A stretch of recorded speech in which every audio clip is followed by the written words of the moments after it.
Hi எல்லோருக்கும் வணக்கம். Welcome to Nishi princess channel. நான் உங்கள் நந்தினி. ஸோ இது என்னோடய ஃபஸ்ட் vlog. ஃபஸ்ட் vlogல என்ன யூஸ்ஃபுல்லாக நான் பண்ண போகிறேன்னா, இன்றைக்கி ஒரு குக்கிங் vlog தான் பண்ண போகிறேன். ஸோ எனக்கு குக்கிங் இன்ட்ரெஸ்ட் ஜாஸ்தின்றதுனால என்னோடய ஃபஸ்ட் vlogே நான் குக்கிங் vlogகாக தான் உங்களுக்கு காட்ட போகிறேன். ஸோ இன்றைக்கி என்ன குக்கிங் vlog காட்ட போகிறேன்னா, ஈஸி சிக்கன். ஸோ சிம்பிளான ஈஸி சிக்கன், யார் வேணாலும் பண்ணக்கூடிய இந்த ஈஸி சிக்கன் தான் நான் உங்களுக்கு பண்ணி காட்ட போகிறேன். சிக்கன் பிரியாணியும் ஈஸி சிக்கனும், பிரியாணியும் எவ்வளோ சிம்பிளாக ஈஸியாக பண்ணுறதுன்றது தான் நீங்கள் பார்க்க போகிறீங்க. ஸோ கண்டிப்பாக இந்த ரெசிபிஸ் உங்களுக்கு பிடிக்கும்னு நினைக்கிறேன். வாங்க வீடியோக்குள்ளே போகலாம். Easy chicken and biryani ingredients பார்க்கலாம் வாங்க. வெங்காயம், தக்காளி, இஞ்சி பூண்டு விழுது, பச்சை மிளகா, தயிர், மிளகாத்தூள், கரம் மசாலா, சோம்பு, அன்னாசி மொகு, கிராம்பு, ஏலக்காய், பட்டை, சிக்கன், புதினா, கருவேப்பிலை, கொத்தமல்லி, அரிசி ஊற வச்சு வச்சுருக்கேன். குக்கரில் எண்ணெய் ஊற்றிட்டுருக்கேன் தேவையான அளவு. இப்போது சோம்பு, அன்னாசிப்பூ, பட்டை,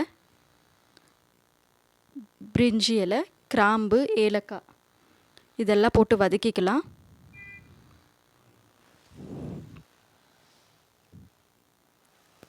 இது வதங்கினதுக்கப்புறமா வெங்காயம் போட்டுக்கிறேன். வெங்காயம் 6 நம்பர் மீடியம் சைஸ் வெங்காயம், 6 வெங்காயம் எடுத்திருக்கேன். நல்லா வதக்கிக்கலாம் பொன்னிறமாக. இஞ்சி பூண்டு பேஸ்ட் போட்டு தக்காளி போடலாம். இப்போது இஞ்சி பூண்டு பேஸ்ட் வதங்கினதுக்கப்புறமா தக்காளி போட்டிருக்கேன், 4 நம்பர் தக்காளி. ஸோ தக்காளியில் கல்லுப்பு சேர்த்து வதக்கிக்கலாம்.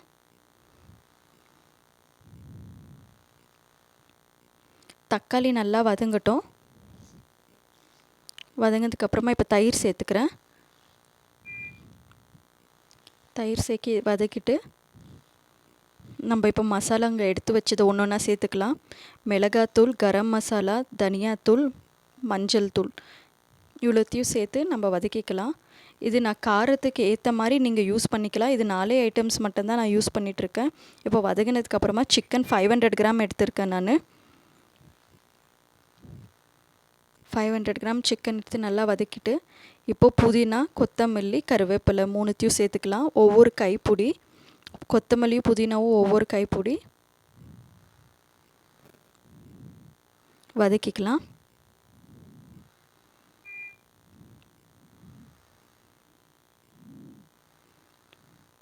இப்போ நல்லா வெந்துடுச்சு. பச்சை வாசனை போய் எல்லாமே மசாலா எல்லாம் ஒன்றோட ஒன்று சேர்ந்துட்டு எண்ணெய் பிரிஞ்சு வந்தாச்சு. இந்த ஸ்டேஜில் அரிசி சேர்த்துக்கலாம். நான் இன்றைக்கி 1.5 கிளாஸ் அரிசி எடுத்திருக்கேன். எப்பயுமே யூஸ்வலாக எடுக்கிறது எங்கள் வீட்டில் 4 பேர் அளவுக்கு. ஸோ நான் இன்றைக்கி செய்கிற பிரியாணி 4 பேர் சாப்பிடலாம். அரிசி, தண்ணி சேர்த்துட்டு ஒரு கொதி வந்ததுக்கப்புறமா நம்ம உப்பு காரத்தையும் செக் பண்ணிவிட்டு குக்கர் மூடிட்டு 2 விசில் விட்டு எடுத்தால் பிரியாணி ரெடி ஆகிடும்.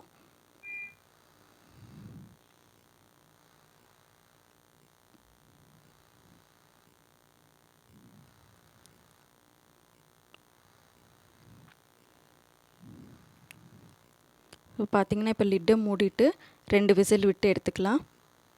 ஈஸி சிக்கன் கூட ரெசிபிஸ் பார்த்துடலாம். ஸோ அதே வெங்காயம், தக்காளி, கொத்தமல்லி, கருவேப்பிலை, பின்ன மிளகாத்தூள், தனியாத்தூள், கரம் மசாலா, பெப்பர் பவுடர், சாட் மசாலா, மஞ்சள், கரம் மசாலா, தனியாத்தூள், சீரகத்தூள் எடுத்திருக்கோம் இங்கே. ஸோ எண்ணெய் ஒரு 4 டேபிள் ஸ்பூன் எடுத்து கடாயில் ஊற்றி இப்போ சூடு பண்ணுறதுக்கு விட்டுருக்கோம். இப்போ வெங்காயம் எடுத்துக்கலாம். வெங்காயம் மீடியம் சைஸ் வெங்காயம் 4 நம்பர் எடுத்திருக்கு. 4 வெங்காயம் மீடியம் சைஸு, கருவேப்பிலை சேர்த்து வதக்கிக்கலாம். இஞ்சி பூண்டு பேஸ்ட்டு 2 டேபிள் ஸ்பூன்,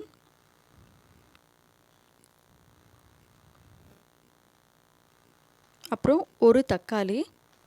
வெங்காயம் நல்லா வதங்கினதுக்கப்புறமா இஞ்சி பூண்டு பேஸ்ட் ஆட் பண்ணின்னு ஒரு தக்காளி சேர்த்துக்கலாம். இப்போ பார்த்திங்கன்னா இஞ்சி பூண்டு பேஸ்ட்டும் பின்ன தக்காளி கொஞ்சம் கல்லுப்பு சேர்த்து வதக்கிக்கலாம்.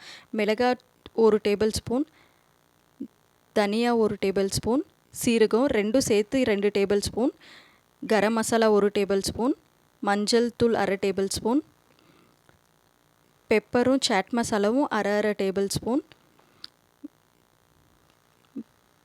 இப்போ இதுதான் இதுக்கு தேவையான மசாலா. இப்போ சிக்கனை சேர்த்துட்ருக்கோம்.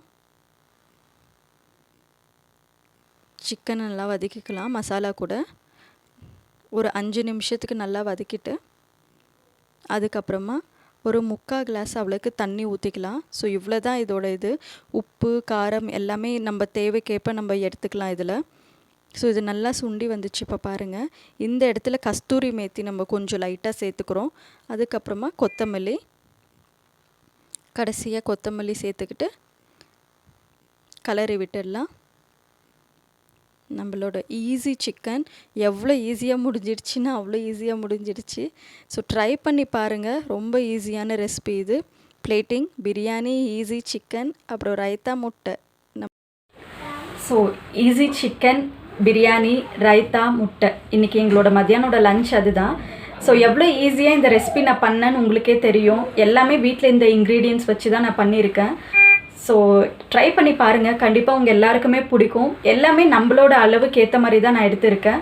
ஸோ எங்கள் வீட்டில் 4 பேர் இருக்கிறதுனால அவங்களுக்கு எவ்வளோ தேவையோ அவ்வளோ எடுத்து நான் பண்ணியிருக்கேன். நீங்கள் உங்கள் வீட்டில் எவ்வளோ மெம்பர்ஸ் இருக்கிறாங்களோ, 2 பேரோ 4 பேரோ 6 பேரோ அதுக்கு தகுந்த மாதிரி இன்க்ரீடியன்ட்ஸ் எடுத்துகிட்டு நீங்கள் கம்மியும் ஜாஸ்தியும் நீங்கள் பண்ணிக்கலாம்.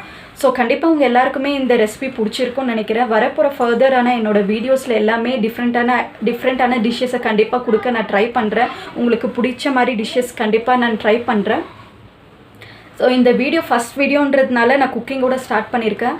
வரப்போகிற எல்லா வீடியோஸ் என்னென்னா என்னோடய பாப்பா பற்றி தான். என்னோடய பாப்பா நிஷிதா. ஸோ மெயினாக இந்த சேனல் நான் ஸ்டார்ட் பண்ணதே நிஷிதாக்கோசரம் தான். அவளோட ஹெல்த்து இப்போ ரொம்ப சரியில்லை. பாப்பா வென்டிலேஷன் சப்போர்ட்டில் இருக்கா. வரப்போகிற வீடியோஸில் அவளை பற்றி நான் ரொம்ப உங்களுக்கு ஷேர் பண்ண விரும்புகிறேன். ஸோ பாப்பா வந்துட்டு ஒரு ஸ்பெஷல் சைல்டு, வென்டிலேஷன் சப்போர்ட்டில் வீட்டில் இருக்கா. பைபாப் மிஷினில் ஆக்சிஜன் சப்போர்ட்டில் தான் அவள் இருக்கா. ஸோ பாப்பாவை நான் எப்படி டேக் கேர் பண்ணுறேன் வீட்டிலேருந்து. பாஸ்ட் 1 இயராகவே பாப்பா பெட்ரிடனாக தான் இருக்கா. பாப்பாவை எப்படி டேக் கேர் பண்ணுறோம் வீட்டிலேருந்து, அது மட்டும் இல்லாமல் பாப்பாவோட ஹெல்த் பற்றி, இந்த மாதிரி குழந்தைங்கள எப்படி நம்ம வீட்டிலேருந்து பார்த்துக்கலாம். ஆஸ் அ பேரண்ட் ஸ்டார்டிங் எனக்கு பாப்பாவை பார்த்துக்கிறது ரொம்ப கஷ்டமாக தான் இருந்துச்சு. கண்டிப்பாக ஒரு கிரிட்டிக்கலான சுச்சுவேஷனாக தான் பாஸ்ட் 1 இயராக நாங்கள் ஃபேஸ் பண்ணிகிட்ருக்கோம். நானும் சரி, நிஷிதாவோட அப்பாவும் சரி. பாப்பாவை அவ்வளோ கேர்ஃபுல்லாக பார்த்துட்ருக்கோம். ஸோ கண்டிப்பாக இதை பற்றி உங்களுக்கு ஷேர் பண்ண விரும்புகிறேன். இந்த மாதிரி நிறைய குழந்தைங்க இருக்காங்க, பேரண்ட்ஸ் ரொம்பவே கஷ்டப்படுறாங்க. அவங்களுக்கு எல்லாமே இந்த வீடியோஸ் யூஸ்ஃபுல்லாக இருக்கும். ஸோ பாப்பாவை பற்றி நான் உங்களுக்கு ஷேர் பண்ணுறேன். அது மட்டும் இல்லாமல் எனக்கு தெரிஞ்ச குக்கிங்ஸ், ஈஸியான குக்கிங்ஸ், டிஃப்ரென்ஸான குக்கிங்ஸ், ஸோ அந்த மாதிரி சின்ன சின்ன விஷயங்களை நான் உங்களுக்கு ஷேர் பண்ணுறேன். ஹெல்த் சம்மந்தப்பட்டது, ஹெல்த் பெனிஃபிட்ஸு. ஸோ எவ்வளோ இந்த மாதிரி நிறைய விஷயங்கள் என்னால் நிறைய பேச முடியல. இது என்னோடய first video. So first time நான் ஒரு வீடியோ பண்ணிகிட்ருக்கேன். இதுக்கு முன்னாடி எந்த வீடியோவும் பண்ணதில்லை, எதுவுமே எனக்கு தெரியாததுனால ஃபர்ஸ்ட் டைம் வீடியோ பண்ணிட்டு போட்டுருக்கு. கண்டிப்பாக இதில் மிஸ்டேக்ஸ் எல்லாம் இருக்கும். ஸோ இந்த கண்டிப்பாக வரப்போகிற எல்லா வீடியோஸ்லையுமே நான் கற்றுட்டு இன்னும் நல்லா பண்ண ட்ரை பண்ணுறேன். ஸோ சின்ன மிஸ்டேக்ஸ் இதில் எல்லாம் இருந்துச்சுன்னா கரெக்ஷன் நான் பண்ணிக்கிறேன். நீங்கள் கண்டிப்பாக எனக்கு கமெண்ட்ஸில் மென்ஷன் பண்ணலாம் எப்படி என் வீடியோ இருந்துச்சுன்றது. ஸோ இந்த சேனலுக்கு கண்டிப்பாக நீங்கள் சப்போர்ட் பண்ணுங்கள், நிஷி பிரின்சஸ் சேனல். ஸோ இந்த மாதிரி குழந்தைங்களுக்கோசரம் நான் பண்ண போகிற சேனல் யூஸ்ஃபுல்லாக இருக்கும். யூஸ்ஃபுல்லாக இந்த சேனலை நான் எடுத்துகிட்டு போகணுன்னு நினைக்கிறேன். ஸோ அதனால் கண்டிப்பாக எனக்கு மக்களான உங்களோட சப்போர்ட் எனக்கு கண்டிப்பாக தேவை. ஸோ ஃபர்தர் என்னோடய வீடியோஸில் எல்லாமே இம்பார்ட்டண்ட் திங்ஸாக நான் பண்ண போகிறேன். ஸோ அதுக்கு கண்டிப்பாக நீங்கள் சப்போர்ட் பண்ணுங்கள், லைக் பண்ணுங்கள், ஷேர் பண்ணுங்கள். அது மட்டும் இல்லாமல் உங்களுக்கு ஏதாவது நிஷிதா பற்றி தெரிஞ்சுக்கணுமா, அதை நீங்கள் எனக்கு கமெண்ட்டில் மென்ஷன் பண்ணலாம். ஸோ அன்டில் தென் ஃபார் வாட்சிங் திஸ் வீடியோ. ஸோ நெக்ஸ்ட் வீடியோவில் நான் உங்களை சந்திக்கிறேன். Until then tata Baba.